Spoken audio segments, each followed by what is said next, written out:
बिस्मिल्लाहिर्रहमानिर्रहीम। अज़ीज़ तलबा व तालिबात, अस्सलामु अलैकुम। मैं हूं आपका chemistry teacher Ehsan Afroz, class नहम केमिस्ट्री बाब नंबर 1। आज के लेक्चर में हम दो इंतहाई अहम मुख्तसर सवाल पढ़ेंगे। पहले नंबर पे एटम और आयन के अंदर क्या फ़र्क है, और दूसरे नंबर पे मालिक्यूल और मॉलिक्यूलर आयन में क्या बुनियादी फ़र्क है। तो आइए चलते हैं ग्लास बोर्ड की तरफ। एटम और आयन में फ़र्क, मालिक्यूल और मॉलिक्यूलर आयन में फ़र्क, ये पेपर के अंदर मुख्तसर सवाल के तौर पर पूछे जा सकते हैं। तो हमें एटम और आयन में कुछ पता होना चाहिए कि क्या बुनियादी क्या दोनों के अंदर फ़र्क है, और इसी तरह से मॉलिक्यूल और मॉलिक्यूलर आयन का भी बुनियादी फ़र्क हमें पता होना चाहिए कि अगर हमें ये शॉर्ट क्वेश्चन मुख्तसर सवाल के तौर पर पूछ लिया चाहे 2 नंबर के लिए, तो हम इसको अच्छी तरह से जो है वो हल कर सकते हो। आपने जब भी दो चीज़ों के दरमियान फ़र्क करना है तो आपने हमेशा इसी तरह से एक टेबल बनाकर एक साइड पर एक तरफ एक स्पीशी, दूसरी तरफ दूसरी स्पीशी को ही आपने हमेशा इस तरह से जाहिर करना है और इस तरह से अपने सवाल को सॉल्व करके आना है, हल करके आना है। तो सबसे पहले देखते हैं एटम और आयन के अंदर क्या बुनियादी फ़र्क है। सबसे पहले इनको देखते हैं। एटम, एटम क्या है? किसी भी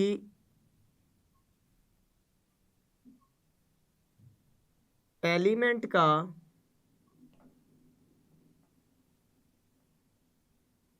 सबसे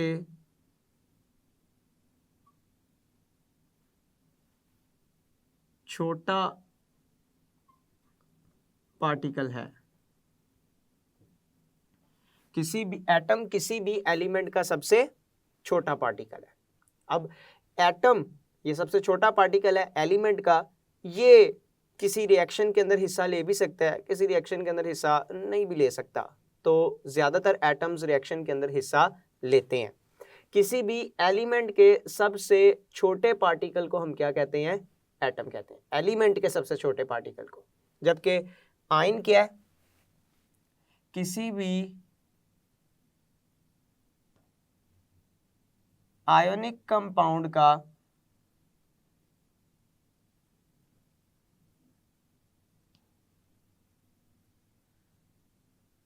सबसे छोटा यूनिट आयन कहलाता है। यहां हमने बात की कि एलिमेंट का सबसे छोटा पार्टिकल, मिसाल के तौर पर ये अगर मेरे पास एक एलिमेंट है, ये गोल्ड का एलिमेंट है, ये गोल्ड है जी, और गोल्ड में पाए जाने वाले सारे के सारे जो एटम्स हैं वो गोल्ड के ही होंगे। ये वो सारे एटम्स हैं जिनके मिलने से क्या बना हुआ है? गोल्ड बना हुआ है।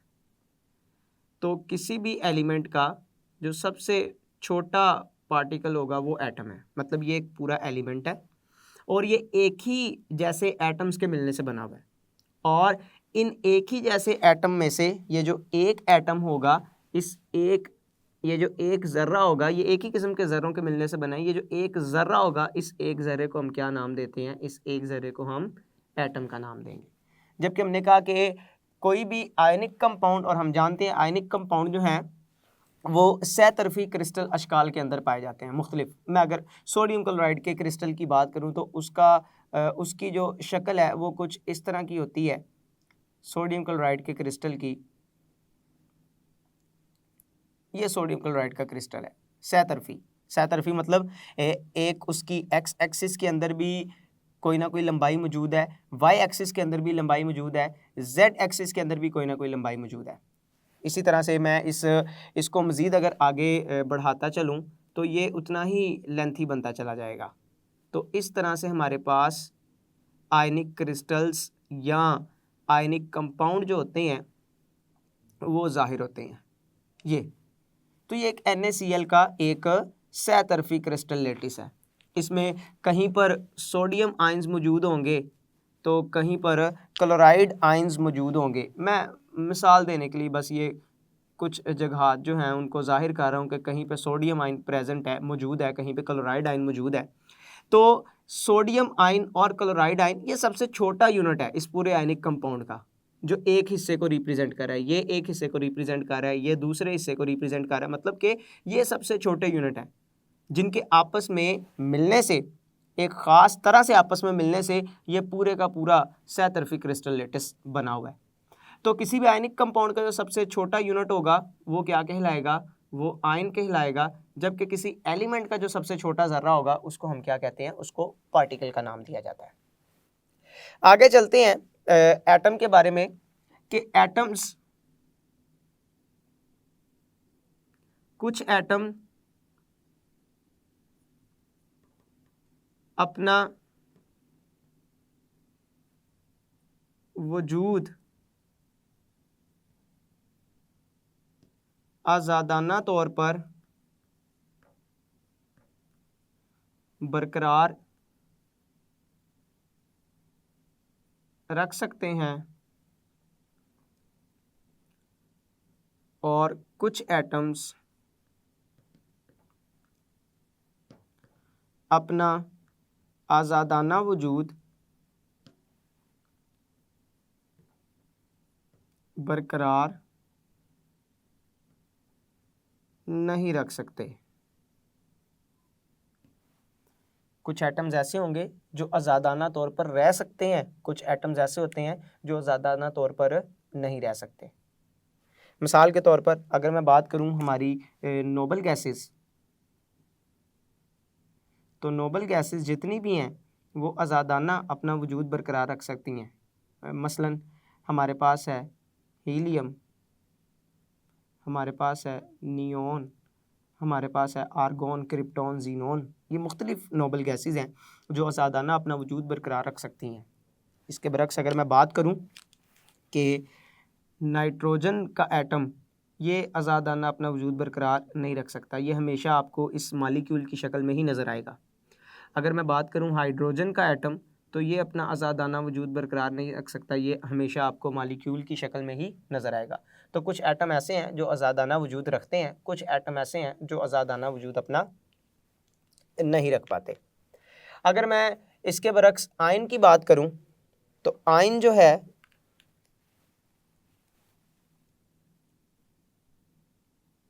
आयन अपना आज़ादाना वजूद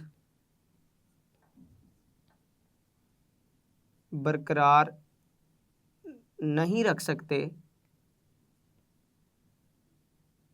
इनको मुखालिफ चार्ज वाले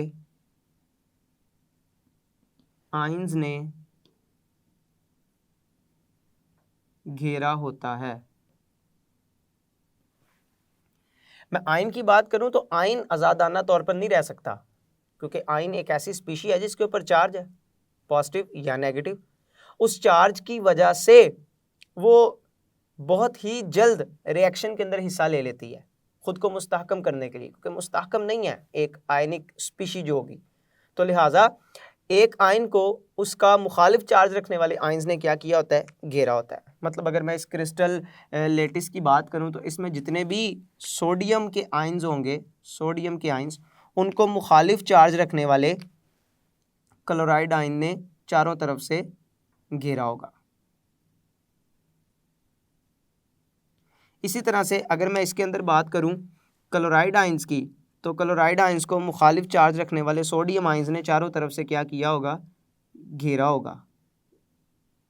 तो कोई भी आयन आज़ादाना अपना वजूद बरकरार नहीं रख सकता, इसको मुखालिफ चार्ज रखने वाले आयन्स ने क्या किया होता है, इसका घेराव किया होता है। इस तरह से आगे चलते हैं, एटम्स की बात करते हैं। तो एटम्स पर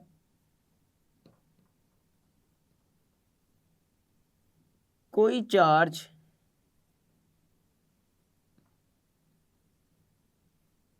नहीं होता, ये इलेक्ट्रिकली न्यूट्रल होते हैं। मतलब एटम के ऊपर कोई चार्ज नहीं होगा, ना पॉजिटिव चार्ज होगा ना नेगेटिव चार्ज होगा, और ये इलेक्ट्रिकली कैसे होंगे, न्यूट्रल। न्यूट्रल ऐसी स्पीशी जिसके ऊपर कोई चार्ज मौजूद ना हो। जबकि अगर आयन की बात करें तो आयन पर पॉजिटिव या नेगेटिव चार्ज मौजूद होता है। जैसे कि इसकी मिसालें आप पढ़ते आए हैं, आप पढ़ के आए हैं सोडियम आयन, आप पढ़ के आए हैं हाइड्रोजन आयन, आप पढ़ के आए हैं मैग्नीशियम आयन, आप पढ़ के आए हैं क्लोराइड आयन, आप पढ़ के आए हैं फ्लोराइड आयन।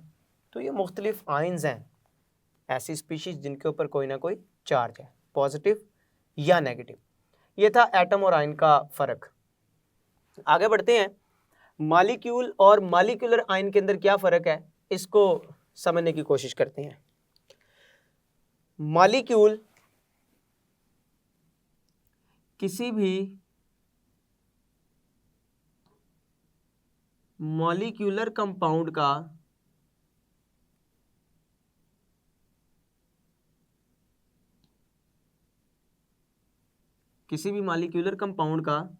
सबसे छोटा पार्टिकल है जो आज़ादाना अपना वजूद बरकरार रख सकता है। मॉलिक्यूलर कंपाउंड किसी भी मॉलिक्यूलर कंपाउंड का सबसे छोटा पार्टिकल है जो आज़ादाना तौर पर अपना वजूद बरकरार रख सकता है। मतलब किसी भी मॉलिक्यूलर कंपाउंड का, वहाँ जब हमने एटम की बात की थी तो हमने कहा था एटम किसी एलिमेंट का सबसे छोटा ज़र्रा है। अगर आपको याद हो तो मैं आपको पहले भी बता चुका हूँ कि शय मुख्तलिफ तरह की होती है। एलिमेंट भी एक शय है, मॉलिक्यूलर कंपाउंड भी एक शय है, लेकिन एलिमेंट किसके मिलने से बना है, एटम के, जबकि मॉलिक्यूलर कंपाउंड किसके मिलने से बना है, मॉलिक्यूल के। तो मॉलिक्यूल क्या है, किसी भी मॉलिक्यूलर कंपाउंड का सबसे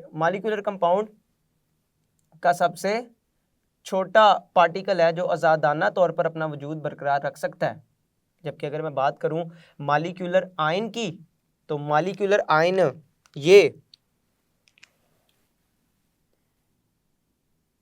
किसी भी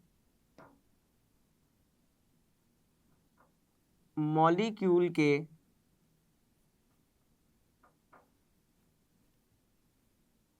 इलेक्ट्रॉन्स के अखराज या जज़ब होने से बनते हैं। मॉलिक्यूल क्या है, किसी भी मॉलिक्यूलर कंपाउंड का सबसे छोटा पार्टिकल जो आज़ादाना अपना वजूद बरकरार रख सकता है। जबकि मॉलिक्यूलर आयन क्या होगा, किसी भी मॉलिक्यूल में से जब इलेक्ट्रॉन खारिज होगा या इलेक्ट्रॉन जज़ब होगा तो फिर उसके नतीजे में हमारे पास जो स्पीशी आएगी उस स्पीशी को हम क्या नाम देंगे, मॉलिक्यूलर आयन का नाम देंगे। अगर हम चार्ज की बात करें, चार्ज की, तो मॉलिक्यूल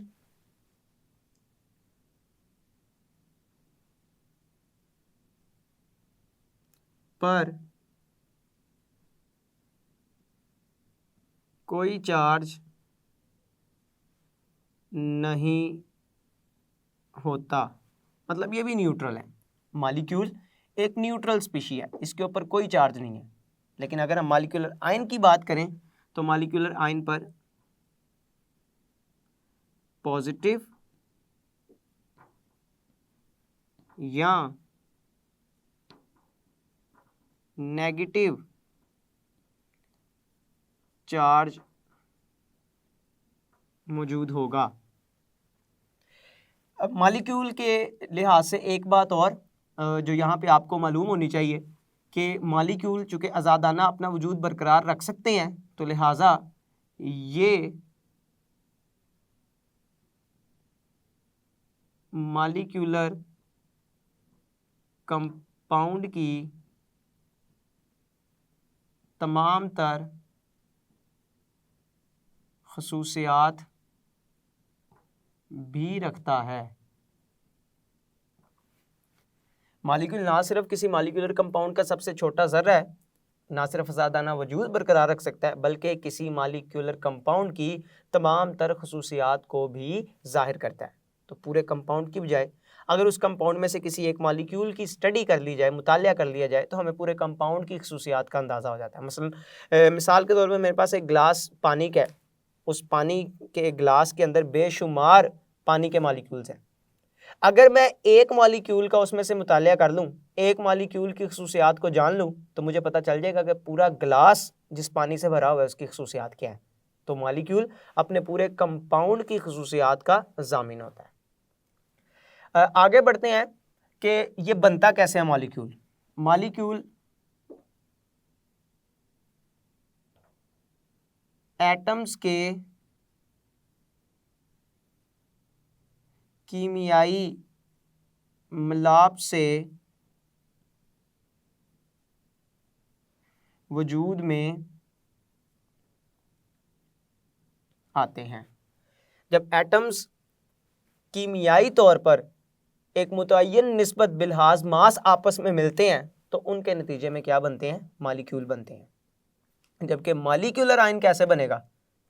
मॉलिक्यूलर आयन का बनना कैसे है? जब हम क्या करते हैं, गैस की आयनाइजेशन करवाते हैं, तो गैस की आयनाइजेशन के नतीजे में क्या बनते हैं?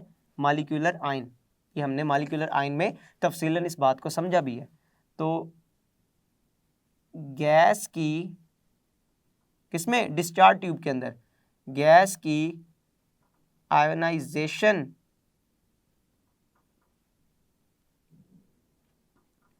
के नतीजे में मॉलिक्यूलर आयन बनता है। तीन अभी हमने बुनियादी फ़र्क देखे हैं मॉलिक्यूल के अंदर भी और मॉलिक्यूलर आयन के अंदर भी। मॉलिक्यूल के अंदर एक चौथा फ़र्क देखते हैं और वो है इसकी रिएक्टिविटी। जो मॉलिक्यूल है, मॉलिक्यूल एक क़याम पज़ीर यूनिट है। क़याम पज़ीर यूनिट से मुराद यहाँ पे क्या है कि मॉलिक्यूल एक ऐसी स्पीशी है जो इतनी जल्दी रिएक्शन के अंदर हिस्सा नहीं लेती। क्यों? क्योंकि मुस्तहकम है, पहले ही एटम्स के मिलने से बनी है। और एटम्स ने मिलाप किया क्यों था? ताकि वो खुद को मुस्तहकम कर सके। तो मॉलिक्यूल पहले मुस्तहकम है, क़याम पज़ीर यूनिट है, लिहाजा मज़ीद रिएक्शन के अंदर इतनी जल्दी से ये हिस्सा नहीं लेगा। जबकि जब हम मॉलिक्यूलर आयन की बात करते हैं तो मॉलिक्यूलर आयन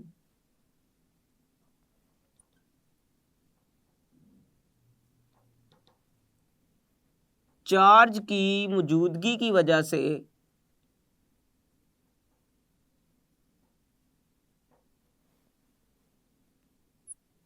खुद को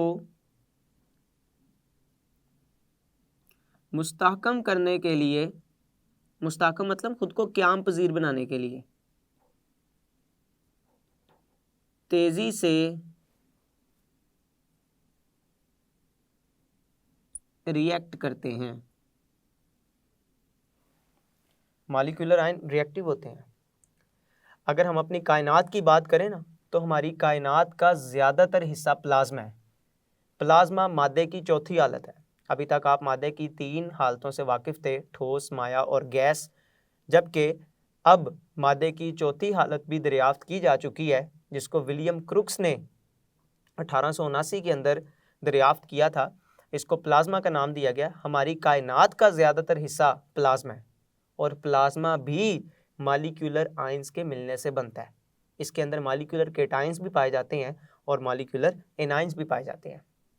अज़ीज़ तलबा तालिबात, तो आज आपने समझा एटम और आयन का बुनियादी फ़र्क कुछ निकात की बुनियाद पर। इसी तरह से मॉलिक्यूल और मॉलिक्यूलर आयन का बुनियादी फ़र्क कुछ निकात की बुनियाद पर। मैं उम्मीद करता हूँ आज के लेक्चर को बखूबी समझा होगा आप लोगों ने, इसको अच्छी तरह से तैयार करेंगे। अल्लाह आपका हामी व नासिर है। अस्सलामु अलैकुम।